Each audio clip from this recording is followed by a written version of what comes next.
मजबूरी में दादीसा को अभीरा को अपनाना पड़ेगा। आने वाली स्टोरी काफ़ी ज़्यादा ही दिलचस्प हो जाएगी, जहां पर अरमान शादी कर लेते हैं अभीरा से, क्योंकि अभी अरमान नहीं बोल पा रहे हैं, लेकिन घूंघट के पीछे शादी किसी और की नहीं अभीरा की ही होगी।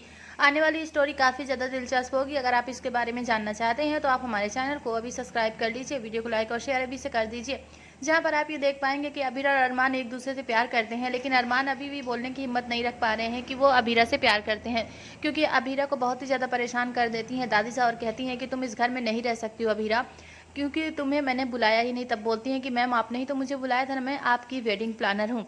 और अभीरा को इतना सुनने के बाद अभीरा को वहाँ से जाने से कहा जाता है, लेकिन आपको बता दें कि संजय कहते हैं कि इसकी जॉब छीनने से कुछ नहीं होगा, अगर इसको परेशान करना है तो इसी घर में रहना चाहिए। अब यहाँ अभीरा जो भी सामान लेकर आती हैं उसको अपने कमरे में रखवा देती हैं दादी साहब, और कहती हैं कि अब तुम उसे वापस लेकर आओ, हमें उसे देखना है। और अभीरा बहुत परेशान हो जाती हैं और अभीरा कहती हैं कि कुछ नहीं, अपने रिजॉर्ट को बचाने के लिए तुझे 50,000 रुपये की ज़रूरत है ना, तो इसलिए तुझे ये काम तो करना ही पड़ेगा। इसलिए अभीरा जो जिसने कहना है वो कहता रहे, किसी की बातों पर नहीं देना है, ध्यान देना है तो सिर्फ अपने काम पर, इसलिए तुझे फोकस करना चाहिए सिर्फ अपने काम पर। आपको बता दें कि अभीरा बहुत ही ज़्यादा परेशान हो जाती है, क्योंकि दादी साहब बहुत परेशान कर देती हैं।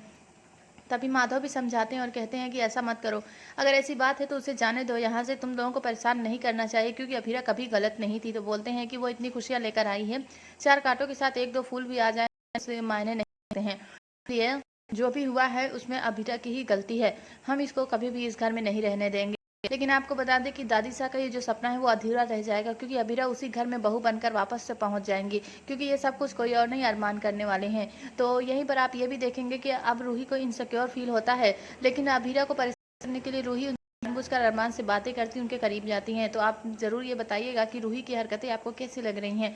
क्या रूही की शादी कभी अरमान से नहीं होनी चाहिए, या फिर अभीरा को ही उनकी दुल्हन बन जाना चाहिए, या फिर अभीरा को अपने दिल की बात कहकर अरमान का सारा सच अरमान को बताना चाहिए कि विद्या के उन्होंने कोट बोला था। क्या अभीरा को ऐसा करना चाहिए? नहीं, आपकी राय क्या है? अपनी राय जरूर दीजिएगा। Thanks for watching.